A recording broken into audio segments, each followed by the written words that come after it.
What's going on, everybody? Super Saiyan Polar here, back at it again. Today we have another video regarding the Dragon Ball Super movie, as well as the future of the Dragon Ball Super franchise. And we've been having a ton of fun with these videos, guys. Thank you guys so much for the support. But before we get into this video, smash that like button, subscribe, as well as turn on notifications, guys. YouTube has been hiding videos from the sub boxes. This way you guys can stay up to date on all news, informations, and discussions, as well as theories and fan community discussions that we have on this channel. It's a lot of fun and we don't want anybody to miss out on it, so make sure you guys do those things for me. And let's just jump right into it. So, what we know here is that this new movie, this upcoming movie, Dragon Ball Super's first movie, is going to be featuring a new legendary Super Saiyan. Now, before we even got the season or series finale of Dragon Ball Super, we all speculated that Universe 6 in some way, shape, or form was going to need to be revived.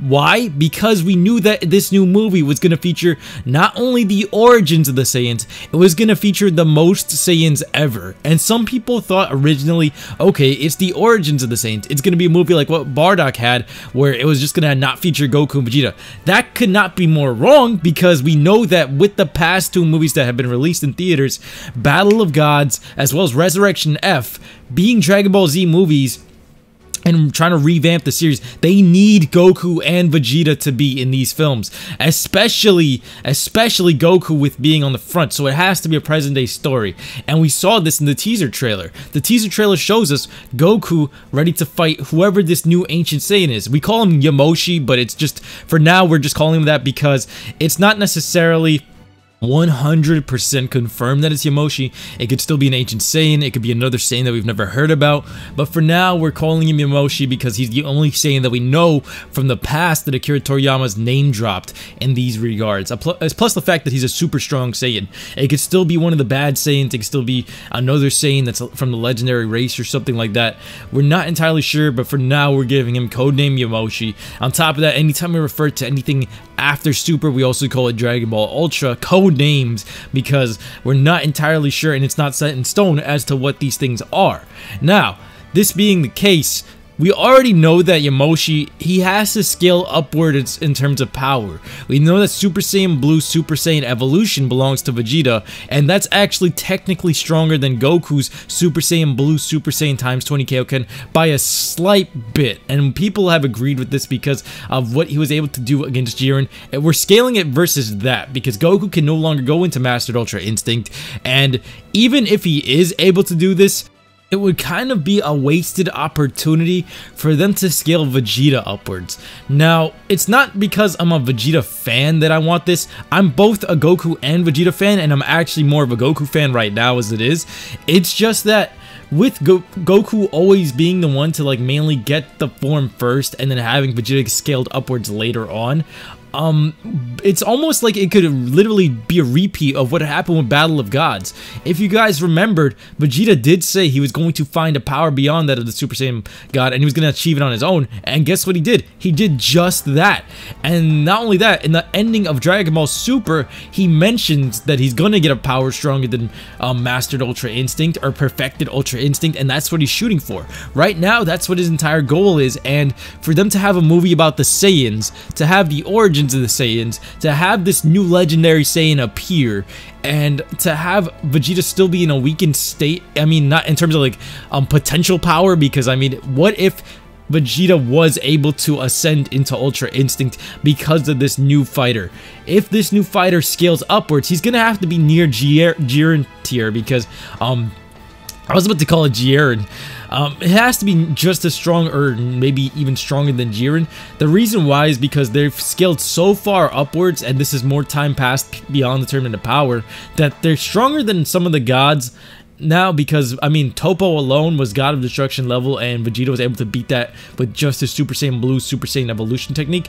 But even regardless of the fact, he's just gonna be that powerful. I mean, we see Goku's already in the teaser trailer. Will Vegeta be getting a new form is the question, because what we've seen in Dragon Ball Z Battle of Gods, as well as Resurrection F, new forms in movies have almost become a staple, and this will solidify that because this movie, it's been how many years since Resurrection F came out.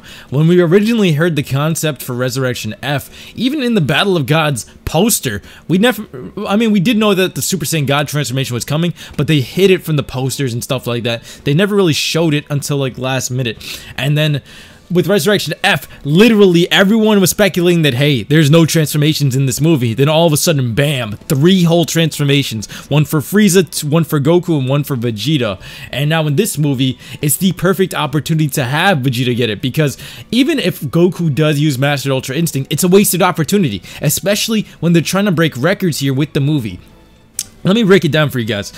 Every Dragon Ball movie that's come out this far, especially with starting from Battle of Gods, they've broken records. And here they're trying to ship for an international release. Not only that, they're driving this off of the hype wagon that was Dragon Ball Super and the finale, giving us hardcore fans a hiatus, which is going to make us super hungry for this content. On top of that, introducing a new Saiyan and, I mean, potentially a new transformation from somebody in this movie. It could even be the new Saiyan. It could be Vegeta, which would be great for selling this movie even more, and I think it would be perfect for action figures sales and everything like that, and building up more hype. If they break records, they've created yet another hype train. It's almost like a rebirth of the series yet again because of this, and they're literally saying that in the trailer because they're like, yo, it's a new adventure beginning. If they launch Vegeta up there with the Ultra Instinct squad and him having that potential, this adds just that much more hype to it, and they'll break even more records because of that. And I think that's the main goal here, because if they break records, that's more money down the line. That ships this new franchise that they're going to try to rebuild upon, which could be Dragon Ball Super continuing or Dragon Ball Ultra with an even bigger wave of just massive hype flowing through it. And it also gives a lot of depth for what they could do in the future, because if Vegeta can also go into Mastered Ultra Instinct, we may be seeing a lot more bigger fights with higher risks coming like soon.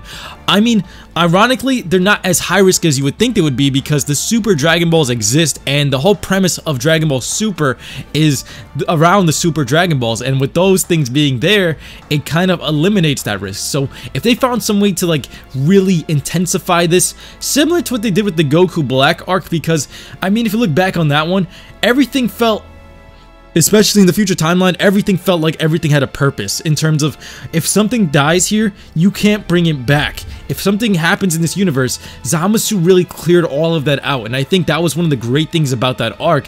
And if they were able to revisit that type of theme and type of elements into the future of the series, that will be great, because it'll really build up that desperation that we needed and all of these things. We had some of that in the Tournament of Power, but it wasn't necessarily all out there, because that, I mean, everyone's thought in the back of their mind is, hey, we just take the wish. Since the beginning, it was like, take the wish, revive everybody.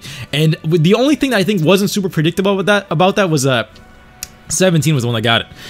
But Vegeta getting Ultra Instinct, it makes sense. He's even said he wants to get that power above Goku. He's done it before with Super Saiyan Blue, and it's been shown in depth with his training with Whis and how far he went from the minute Battle of Gods ended. And him trying to get this new form in a movie revolving around the Saiyans, if this Saiyan, this legendary Saiyan, is connected to Universe 6, which is what we were expecting, because remember, Planet Sadala arc was supposed to happen. This could be what's being turned into the movie. Origins of the Saiyans, Kaba, Kefla, Caulifla, all of these guys, his promise, his pride to the Saiyans, everything about the Saiyans revolves around Vegeta more than Goku, and him having this form, it all fits into place here, and then it just builds up that much more hype for the movie where it fits in a weird way.